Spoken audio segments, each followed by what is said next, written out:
YouTube, welcome back to another video. Today is a special one. So season 18 has finally kicked off and Arc 3.0 is here. And while I have been maining on my Hunter this season and been having an absolute blast, this particular Warlock build has kind of been on my mind since I saw the initial fragments and aspects that we were getting for this class. And it all came together with this season pass exotic, and oh my word, this thing is incredible!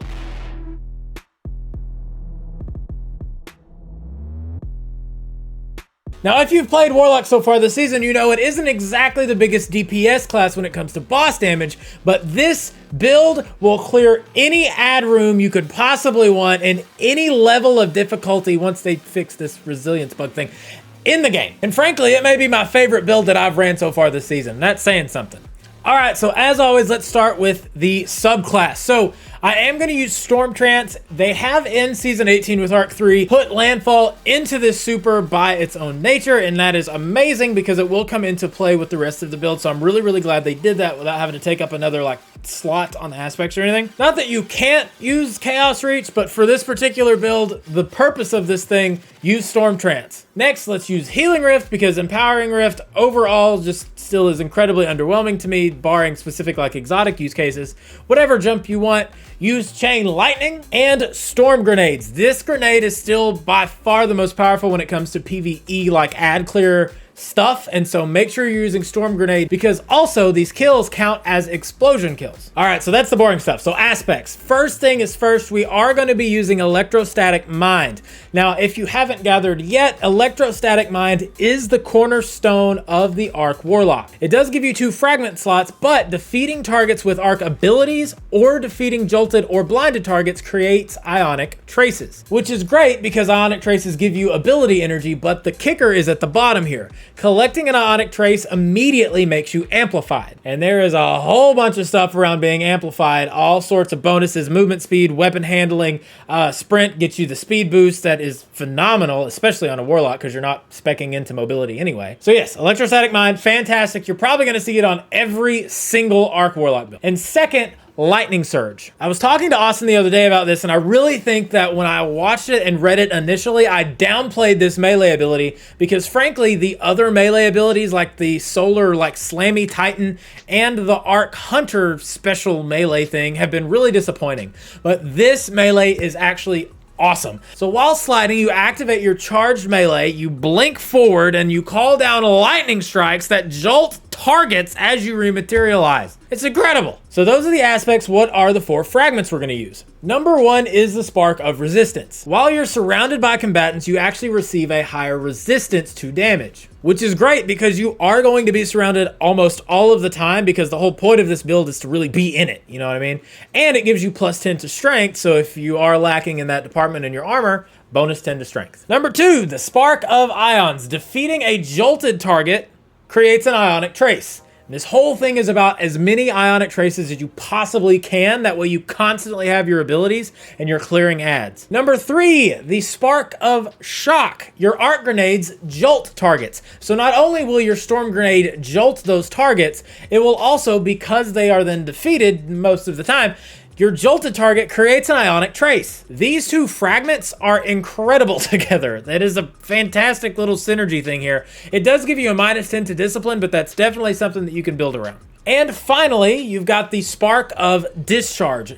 Any Arc Weapon Final Blow has a chance to create an Ionic Trace. It does give a -10 to strength, which cancels out the +10 from the other fragment, but I promise you it is worth it. So let's talk exotic. The first thing you'll notice is that I'm not using the spiky Statue of Liberty helmet from this season. Now, it's not because it's not good or not because it's not fantastic, actually, but a lot of players don't have it or don't want to go out and grind for it and risk the RNG, or you can't get it yet. And I gotta tell you, this is an incredibly viable alternative because just about everybody at this point in the game has Crown of Tempest. Now with Crown of Tempest, they made a slight tweak with this season because of the addition of jolting, but Arc ability or jolt final blows increase the recharge rate of your Arc abilities and extend the duration of Storm Trance. So while you're in super, it will actually last longer the more kills you get, the purpose of this build, and all of your arc ability and jolting kills will also increase your ability recharge rate. The whole point of this build is to create ionic traces and constantly have your abilities up, that way you are clearing rooms a room at a time. We'll go over the weapons at the end right before I show you some gameplay with the build, but let's talk about stats first. So as of right now, recording this video, there is an issue with resilience in the game, but I have no doubt that's going to be fixed probably by the time you see this, actually. But 100 resilience is still a key factor on any character that you play in Destiny 2. A 40% damage reduction, especially when you're in the thick of it like you are with this build, is absolutely mandatory. So 100 or as high resilience as possible is your first priority. Second, you want to get your recovery as high as possible, because the recovery as a Warlock directly dictates how fast your Rift comes back. I can't quite get it to a double 100 just yet, but if you can, do that, but get it as high as possible. After that, your focus is going to be on discipline and or strength. I have chosen strength because the melee in this thing is incredible and it's just a lot of fun. I prefer to spike in melee, but if you spike in discipline, no hate here, it's going to be just fine. And to be honest, you're going to be getting your abilities back so fast, most of that's not even going to matter.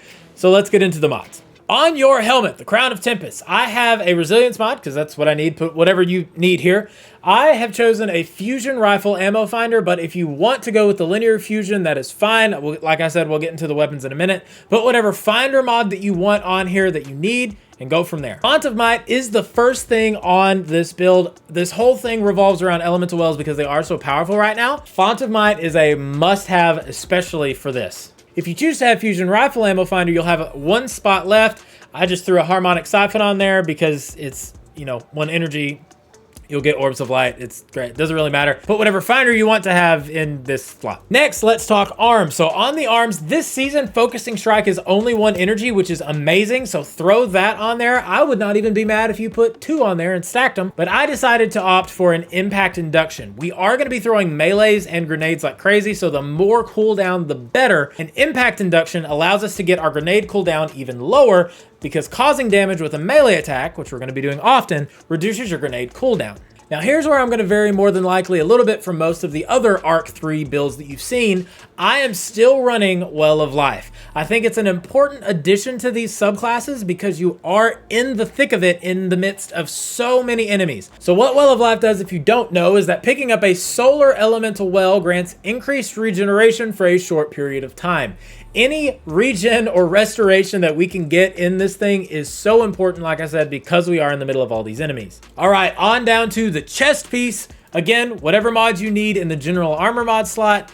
I double stack thermoshock plating. Now the argument can be made to swap one of these out for a void resistance depending on what activity you're running, but I have opted for double thermoshock platings. That's up to you. Again, depends on exactly what activity you're running, what kind of damage that activity is doing, all of that. But I've got 2 thermoshocks here just to fill out the armor slots. And elemental ordnance. Like I said, the whole point of this thing is as many wells as possible, as many ionic traces as possible to get your ability energy back. We're throwing grenades like crazy. That's going to do it. Now, because we're on Arc, this is going to feed us Arc elemental wells, which feed into Font of Might because we have Arc weapons. Font of Might gives an increase to arc weapon damage since it is arc wells. That's why we're using elemental ordnance. Now on your boots, I have a melee well maker. Again, same reason as the one before. As many wells as possible, that's the goal.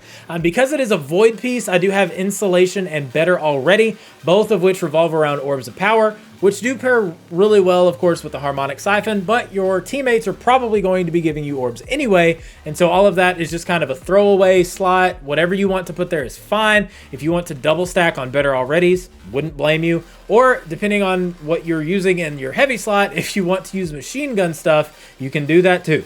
And finally, and here's where it gets spicy, is your class item. So whatever general mod you want or need, Explosive Well Maker goes here. Normally I run a Stasis class item for the utility kickstart. Don't need it in this build. Explosive Well Maker is better because rapidly defeating combatants with explosive damage, which your grenade and other things in this build do, spawns a solar elemental well specifically, which feeds into Well of Life. So here is the spice of spice. Trace Evidence. This is an artifact mod this season. I normally don't put artifact mods in my build videos. At the end of the season, I will come up with an alternative for this. That way it is evergreen. But for now, put trace evidence on this build because defeating combatants affected by arc debuffs guarantees the spawning of an ionic trace. With this particular Warlock setup, trace evidence is phenomenal. I think this is one of those mods that will be a sleeper this season, but this thing paired with all of this other stuff, incredible. Telling you, put it on this build. All right, so I know you've been eyeing it over there, and I know that you know why, so let's go ahead and talk about it. The exotic weapon you're going to want to use, again, not normally something I talk about too much, but this is one of the few times you need to be using the specific exotic weapon, Delicate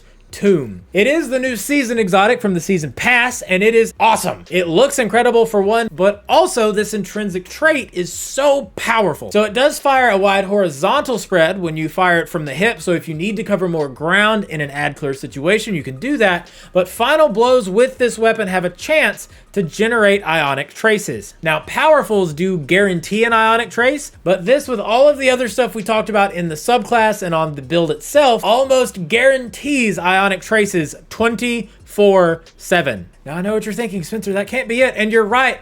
Not only that, it has a trait called Tempest Cascade.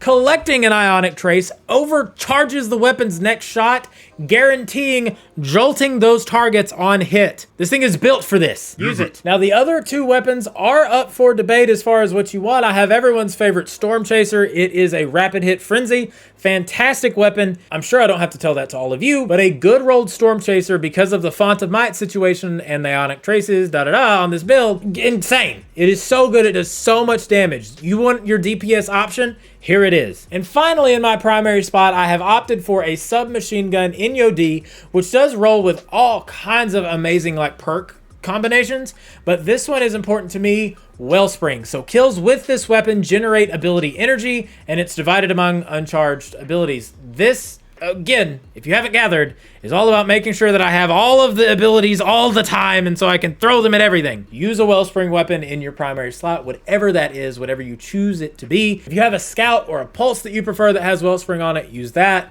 Whatever your heart desires, but I'm telling you, you can really feel the difference when you have a Wellspring weapon versus when you don't, even in this build. Now, before we get into the gameplay, I do want to take this second to thank our superfan, Dolan the Danger himself. If you guys haven't noticed, we did unlock the join button, which is down below. And by the way, if you've made it this far in the video, you clearly like it, so smash that like button and hit the subscribe button for more build guides. We stream on this channel every Tuesday at Reset, Wednesday night, and we do help streams in PvE on Friday nights. That's raids, dungeons, etc. So make sure you're subscribed to the channel for those. If you have any questions, let me know in the comments down below, or want a specific build, let me know in the comments down below as well. And without further ado, here's some gameplay. Guys, I also very much like to use this part of this dungeon for this gameplay. If you want to see me use something else, just let me know.